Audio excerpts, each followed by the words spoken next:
Sundar Nursery stands on the historic Grand Trunk Road that actually connected Kabul with Kolkata. So it has been on a very historic linkage, and as such, there are several significant historic sites within this complex, 9 of which, all from the early 16th century, still survive.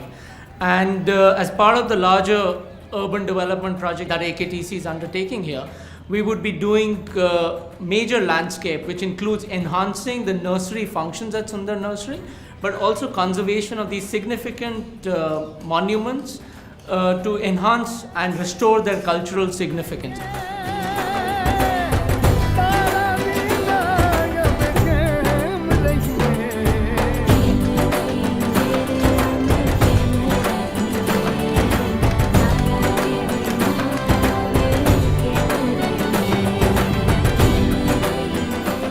This whole zone that surrounds Humayun's tomb was littered with Mughal period monuments. These are all very significant early monuments.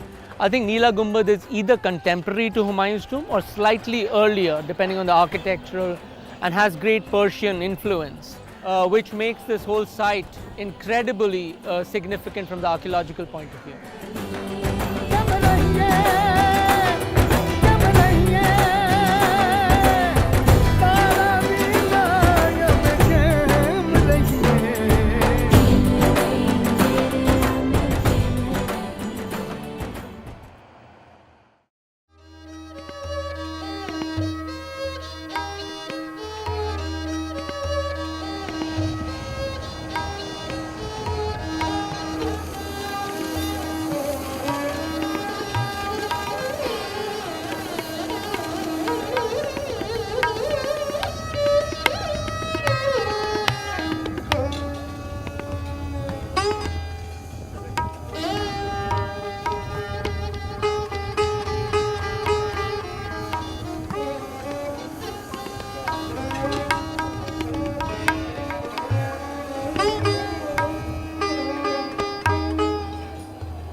The land that was gifted by the government of Andhra Pradesh to the Khan Foundation India, where we are currently here today, comprises some 100 acres. It's a beautiful piece of land which has got incredible granite hillocks. We want to preserve this natural landscape formation. It has been some time since we led the foundation here in 2006. This time that we have taken since 2006 has been to fine-tune the conceptual design, and hopefully by the first quarter of next year you will begin to see the contractor in full mobilization and beginning to build the buildings.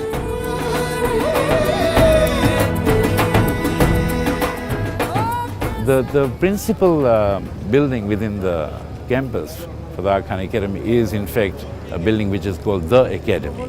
This is where all of the curriculum, all the faculty is situated, all the library material is all there, all the seminar rooms are there and so on.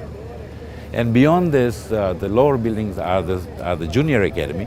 The senior academy is beyond the academy building itself. The sports facilities include a full international standard cricket field, and then we have a full soccer facility with an athletic track around it, again based on international standards. In addition, we have 3 practice fields, and we have tennis courts, volleyball, basketball, and ultimately, of course, we have the athletic center, which is a swimming pool and all of the other indoor sports.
Prince Ali Khan Hospital is an acute care hospital and is a multi-speciality, and it was established somewhere in 1945 by volunteers, and it was located somewhere in Dongri near Darkhana Jamaat Khana, and then it was they established in the Aga Hall when this Aga Hall entire state was donated by Prince Ali Khan in 1957.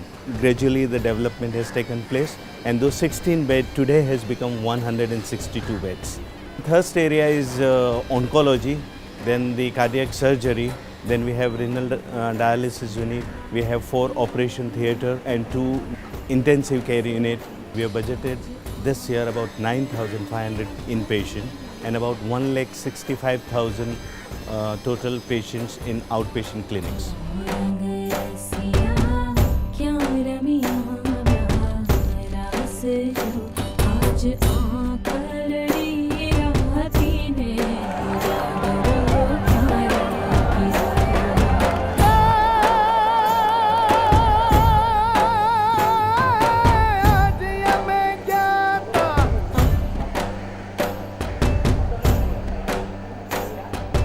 AKSI Akhan Education Service India manages 10 schools, of which 3 are in Maharashtra, three are in Andhra Pradesh, and 4 are in Gujarat.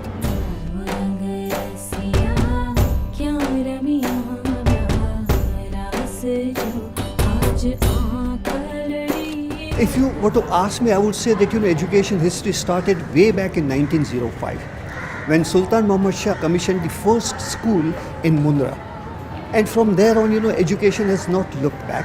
Then we started with, in 1913, hostels were established, for students who could not access education in remote areas of Gujarat. And then later on, during Imam Sultan Muhammad Shah's Diamond Jubilee, when the Nazrana was offered, Imam Sultan Muhammad Shah, established the Diamond Jubilee Trust. The outcome of the Diamond Jubilee Trust was, the 2 schools, Diamond Jubilee High School, Mumbai, and Diamond Jubilee High School, Hyderabad.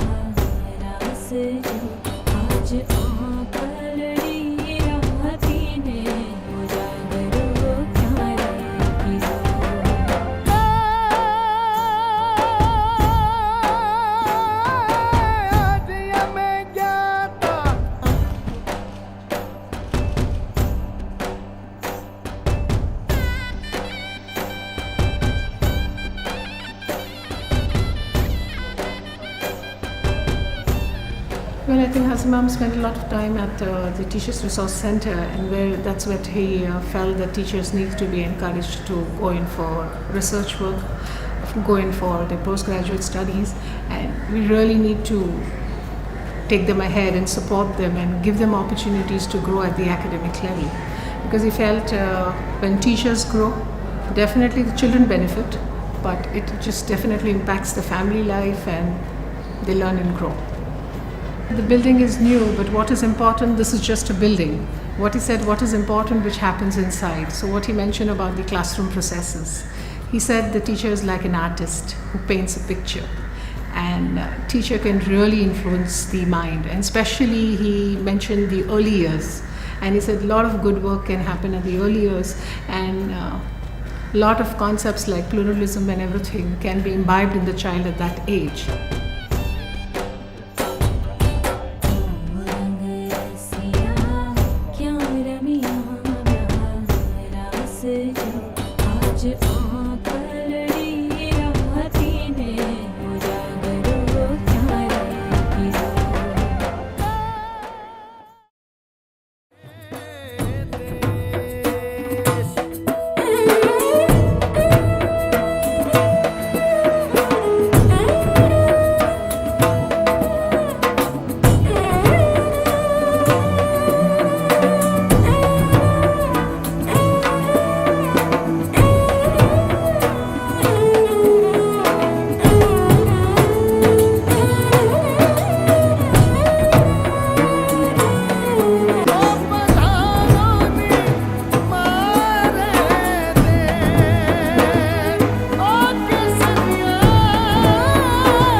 केसरिया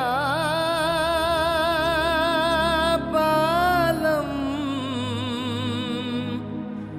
आवो नी पधारो नी मारे देश रे पधारो नी मारे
Our beloved Hazar Imam.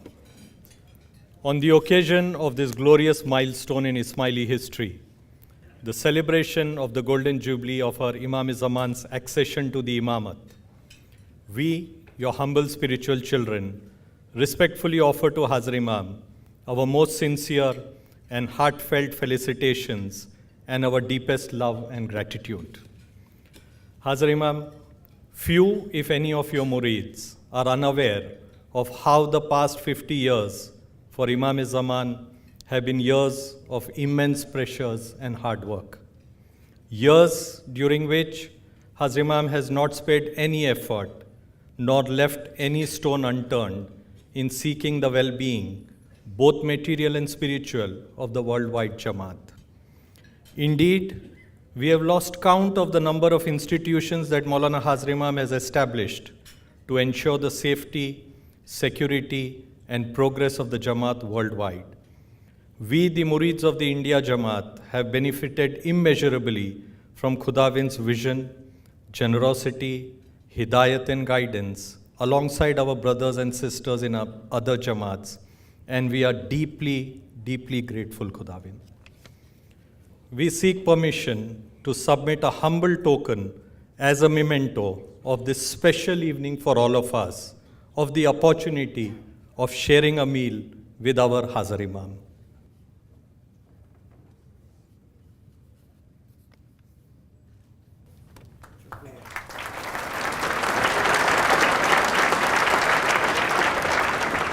I would like you to know how deeply touched I am by this wonderful evening and by the celebration of my Golden Jubilee here in India.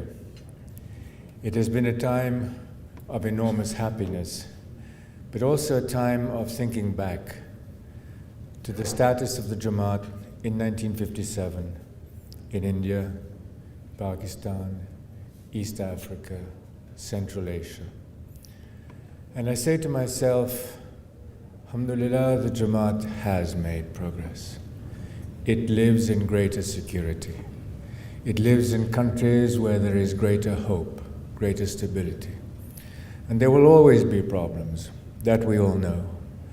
But the fact that this can be said by the Imam of the time today is due to the leadership of the Jamaat, to the unity of the Jamaat, to the efforts decade after decade to move forwards, to build capacity, to build institutions, to follow a sense of direction in life. And this I want to say this evening because I see amongst the Jamaat here this evening many leaders of the past, the leaders of today. And I think back to what was the time that they led and what were the problems that they had to deal with, and how leadership has built from generation to generation in continuity towards the sorts of results that we have all hoped and prayed for. I would also say that this has to be an occasion of joy, an occasion of happiness. And I want again to repeat my gratitude to the government, the central government, the government of the states, all the authorities, the state organizations, for the extremely warm and generous way in which they have received me here in India. And to tell you that this friendship, because it is a genuine, sincere friendship, will carry outside India, will not remain in India. It will carry outside India. And we will work together to try to establish places in the world where people can live in plurality, in happiness, and in security. I would also like to say how very happy I am to see the magnificent progress that you have made since I was last in India. And we will continue to build, to try to expand activities where they need to be expanded. I am still concerned about the quality of education, the access to education of our younger generations, particularly in the rural environments. I am concerned about economic support for people who are not yet independent in their economic destinies. There is much to be done. But I have a sense of confidence, a sense of great confidence, because India is moving forwards, because the Jamaat is moving forwards. And it has built and it will continue to build strong institutions. And ultimately, it is strong institutions which enable countries, communities, families to establish a permanency of progress. Ultimately, that is what we're talking about, the permanency of progress. There are so many leaders here this evening that I would be unable to mention all of them, but I simply want to tell you how grateful I am as the Imam for the magnificent work that you have done. I congratulate you. I send to you and your families my affection, my love, and above all, my gratitude for what you have done for the Jamaat and for the Imamate. I have enjoyed the evening enormously. I enjoyed the dances. I congratulate the youth, and I hope that they will carry forward the humor and the joy of this evening. Thank you.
have had a wonderful visit to India, and I will not forget this Golden Jubilee.